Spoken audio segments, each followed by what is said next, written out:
Now, who cares? Who cares? Really? That's the predominant question that these people would have asked of Paul and Barnabas. Who cares about what you're saying about the Bible? Who cares about what you're saying about this God? See, last week, we looked at Paul and Barnabas giving a sermon to an audience that was primarily Jewish, meaning that it says that they feared God, and meaning that they knew God. And in it, Paul, when he's giving this sermon last week we saw, he quotes the Bible, he quotes the Psalms, he quotes the history of Israel as a way to say, look, you all know this already.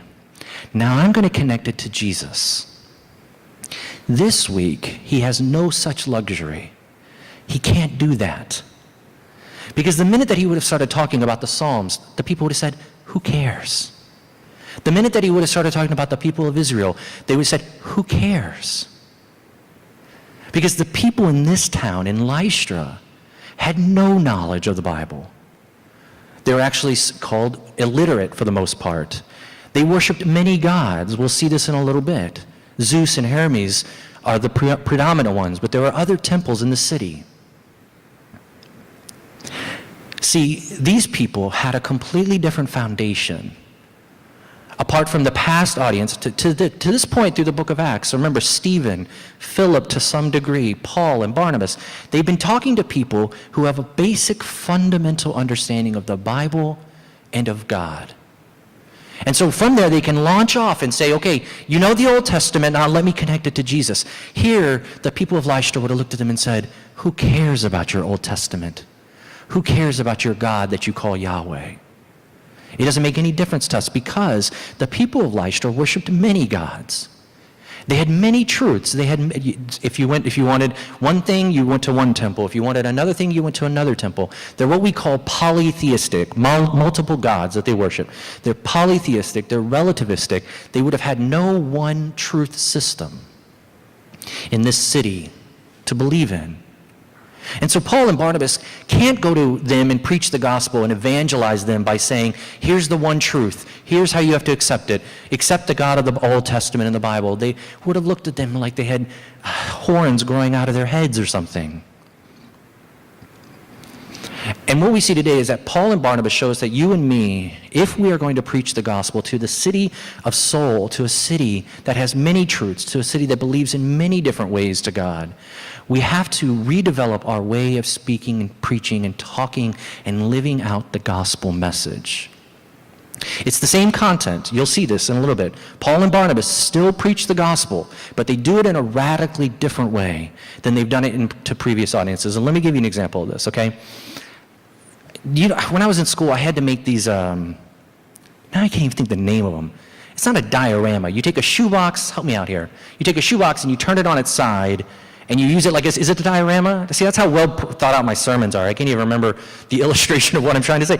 The shoebox diorama, what you did was you take a shoebox and you turn it on its side and you have to put little characters inside and you build a historical recreation of a setting, okay? And I remember I had one of them.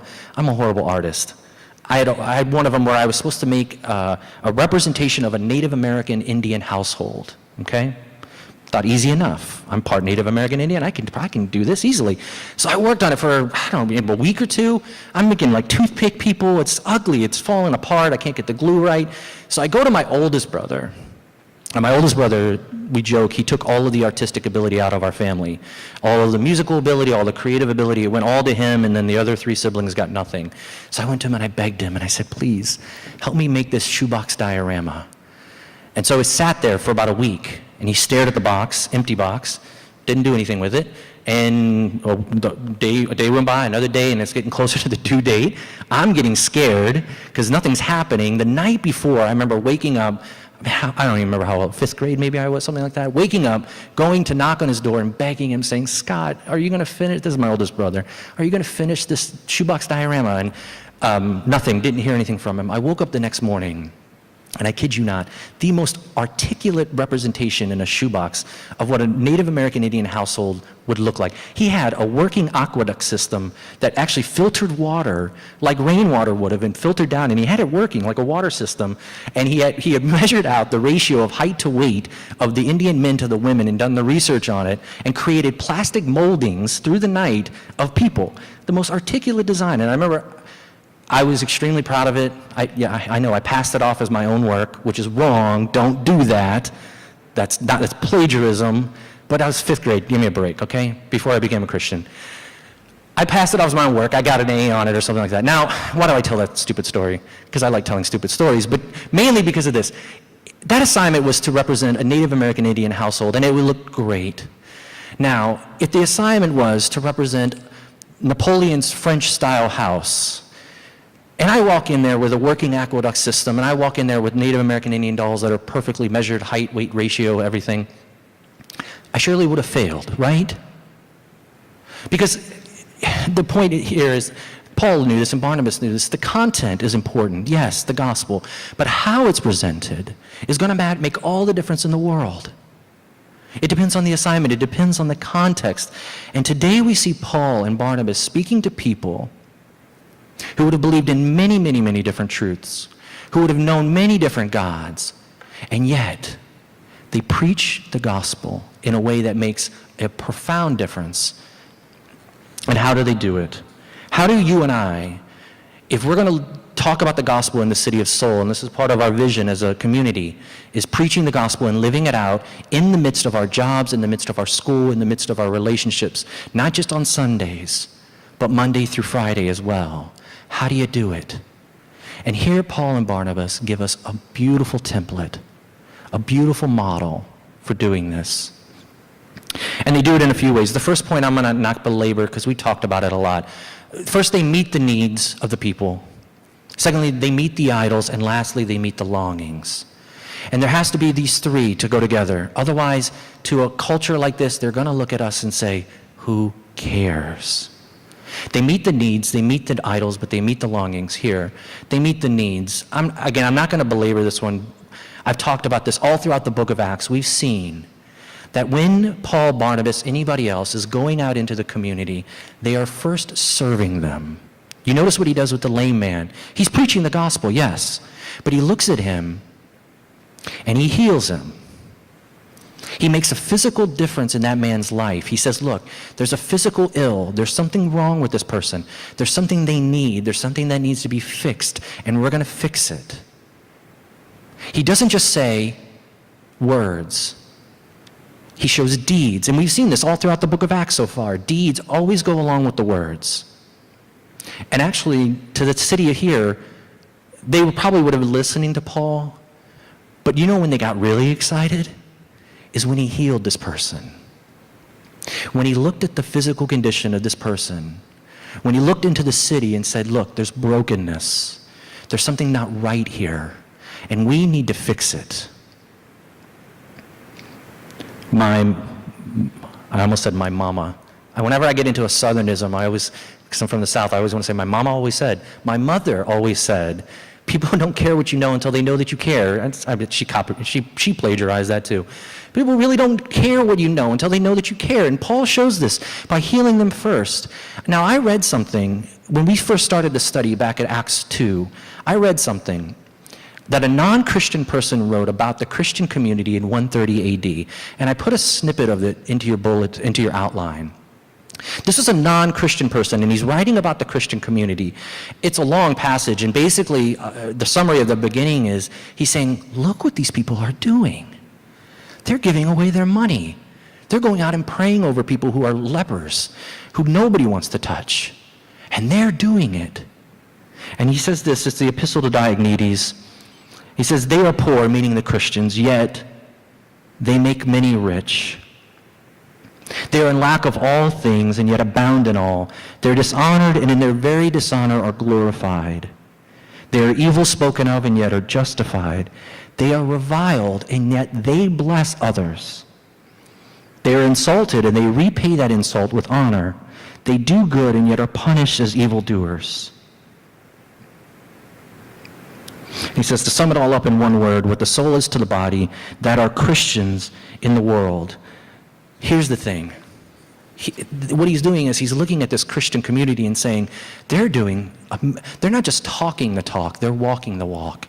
They're giving away their money, they're helping the poor, they're helping the needy, they're finding in the city, outside these walls, the felt needs of the community, and they're saying, we are going to fix that because of the resurrection. It is the resurrection of Jesus that says this. Our God is the only God who cares about the body. The God who says, look, because of the resurrection, I'm going to fix everything. And it starts now. And this early Christian community was so moved by the resurrection of Jesus, the physical bodily resurrection, that they couldn't help but go out and heal as they preached the gospel.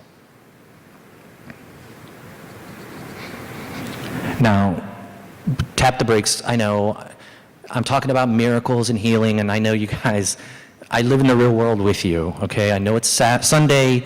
You're not going to go heal a paralyzed person. I hope you would, maybe after service if you have the time, but I know you're probably going to go to lunch. I'm going to go to lunch. I'm going to take a nap. I know. Let's get real with each other. And let's take it from up here down to here. Remember back in Acts 6, when he appoints the 7 people, what did they do? Did they go heal people who are paralyzed? No. They went and fed the widows. They said that there was a social injustice that was endemic to that society. They were saying, these widows, some widows were being ignored, and we're going to fix this racial injustice, and they went to feed them. It can be as simple as that. Ministry as service. You have to meet the needs, but you also have to meet the idols. Now, this is where it gets a little interesting. Bear with me. Meeting the idols. Do you notice after they get healed, these people shout out to Paul and Barnabas, these are the gods who have come down. This is Zeus and this is Mercury, or this is Zeus and Hermes, or Jupiter and Mercury, depending upon the Greek or Roman names of your translation. What's going on here? What's the significance?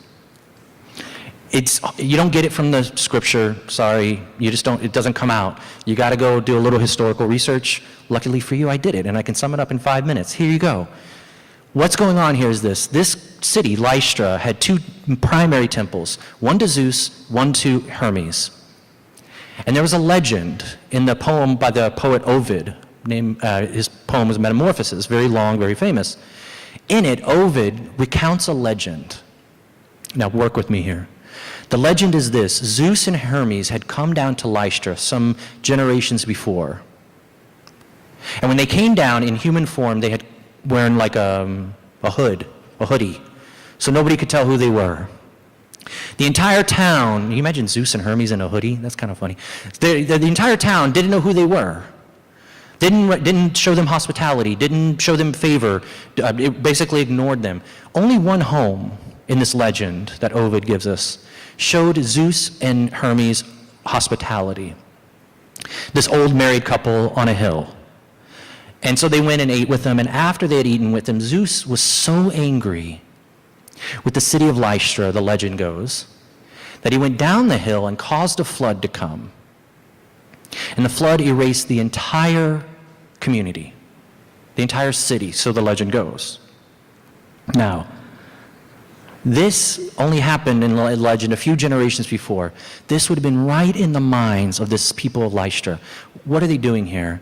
And I try not, when I prepare sermons, I try to cross-reference commentators, at least 10 of them, conservative, liberal, just to see what everybody's got to say. Almost everybody, I think it was 9 out of 10, said this. Almost likely, this city chose Zeus and Hermes as their principal gods because they were afraid of them. And this is why these people, when they see Paul and Barnabas do this act of healing, they start to worship them because they don't want to make the same mistake twice. Last time, remember, they ignored Zeus and Hermes and the city was destroyed. This time, they don't want to make that same mistake. And what it points out is this. If you want to meet the idols of the culture, all you have to look at is what that culture fears the most. What is the fear? Find the fear and you'll find the idols. If you and I want to look at this culture that we find ourselves in now, and we want to ask, what do they worship? All we have to ask is, what do they fear? Stupid story number 2 coming up. I am deathly afraid of sharks. I love them, beautiful creatures. Don't kill them, but I'm deathly afraid of them. And to the point that even if I'm swimming in a lake where a shark could not reasonably exist, I look over my shoulder, or I used to. I'm a tough guy now, I don't do it. I still do it. But anyway, listen, I'm deathly afraid of sharks. Now, that's an irrational fear. Okay. And I started thinking about what's going on there, because when I walk down the street here in Seoul, I'm not afraid of a lion coming to eat me. So why then, if I'm in a body of water, would I ever be afraid of a shark? I started really thinking about it. I mean, it's a stupid story, but bear with me. What it does is it shows a deeper reality. It really does. What I'm afraid of is in the water, you can't see anything around you.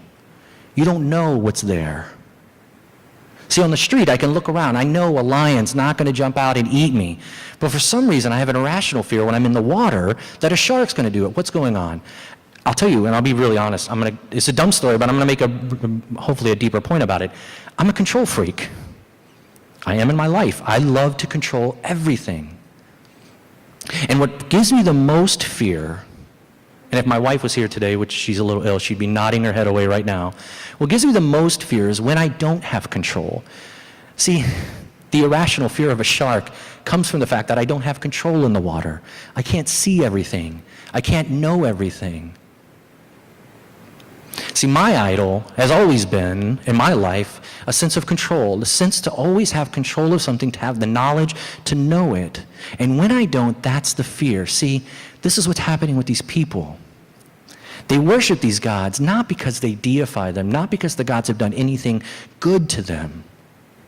They worship Zeus and Hermes as gods because of the fear of what will happen to them if they don't worship them. Find your fears, you'll find your idols. Mine's sharks and losing control. There you go. Don't judge me on the latter, you can judge me on the former, that's fine. But lastly, as we close, it's not just enough to meet the needs of the community. It's not just enough for us in this community to meet the idols. We've got to do this as a community together if we're going to have any gospel impact on this town. But lastly, we have to meet the longings. Do you see this in verse 15? Paul says that they're bringing the gospel. He says, we're preaching good news to you so that you turn away from vanities, from vain things. Now, what's he mean by that? He says, these things are vanities to you. They'll never make you happy in the end. They'll end up leaving you. Zeus and Hermes, what can they do for you? They can do nothing. That's not my favorite books, I shouldn't say that. One of the books that I used to like reading was Bonfire of the Vanities. Do you remember this the old Thomas Wolfe book? Don't see the movie, it's not worth it. I'll summarize all you need to know here. It centers on a man named Sherman McCoy. And the whole book is about the excess of the 1980s in New York City, the disparity between the rich and the poor, the racial tensions, and it all borders on this guy, Sherman McCoy. And Sherman McCoy is he's a self-proclaimed, he calls himself master of the universe. Why? Well, because he's very successful on Wall Street. He's got a wife, he's got a daughter, he's even got a mistress, so he thinks he's successful, a nice car and everything. And then one night, he makes a wrong turn into the Bronx, which was at that time was a very unsafe neighborhood. He makes an unsafe turn, and he has to get out of the car to move something away from the road so that he can get back onto the right highway. And as he does it, he sees men approaching him, and he's naturally fearful. He says that he's fearful of losing his car, and his mistress is in the car with him, and that would expose him if he ever got found out. So he immediately jumps into his car, he peels away, and as he does, he hits one of the people, one of the kids.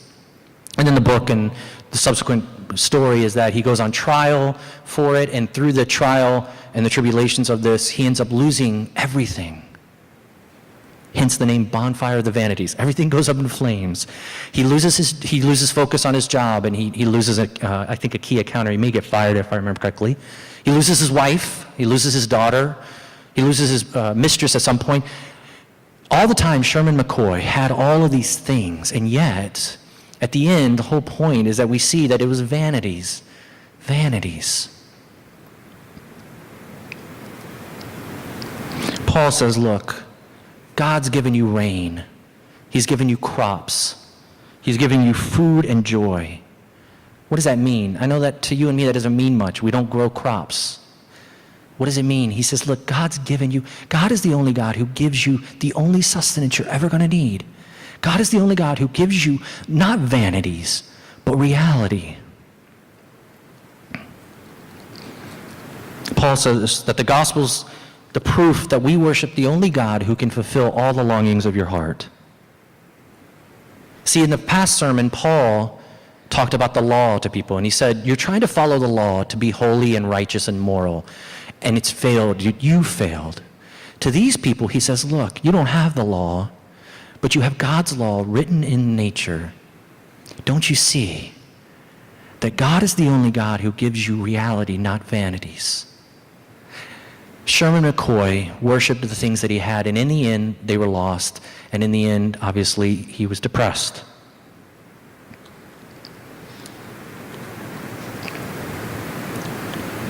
Vain things have a condition for us to be accepted by it.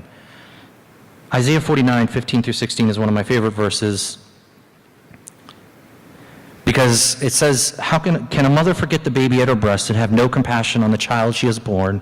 Though she may forget, I will not forget you. See, I have engraved you on the palms of my hand. Your walls are ever for me. Here, as I close, this is grace. The Lord of the universe looking to you and me and saying, there is no condition that you must meet. All the vanities in your life, you have to meet conditions. Your job, you have to meet conditions. Your relationships, you have to meet conditions. God says, you have to meet no conditions for me to love you. Come when you're weary. Come when you're tired. I will give you rest. No condition. William James is a father, considered by some the father of American psychology. Wrote a lot of things about religion. He wrote something that I read this week which kind of moved me. He said the primary spiritual condition of most people, and he's talking in a general sense, he says the primary spiritual condition of people is that we're all permanently seasick. He said we're all seasick. Why? When you get seasick, why? It's because you're looking off to the right or to the left and you get nauseous. You get disoriented. The equilibrium in your ears goes off. And William James says, we are all living in a spiritual condition of permanent seasickness. Why? Because we've taken our focus off of our true heading. The only Lord who says, there is no condition for me to accept you because of what I've done on the cross. Jesus says to us, as the famous lyric in John Hart's hymn says, come ye weary, heavy laden, lost and ruined by the fall. If you tarry, meaning if you wait till you're better, you'll never come at all. Focus on Jesus and his agony. You'll forget yours. Focus on your true heading, and you'll find the seasickness goes away. The only way we're going to do this as a community, and I have big dreams for us as a community, by the way, even though we're small and new and growing. I really have big dreams about what this community can do to live out and preach out the gospel of grace and mercy to this city of Seoul. The only way it starts is to meet the needs, meet their idols, and tell them their longings are fulfilled in the gospel, and only the gospel. Please pray with me.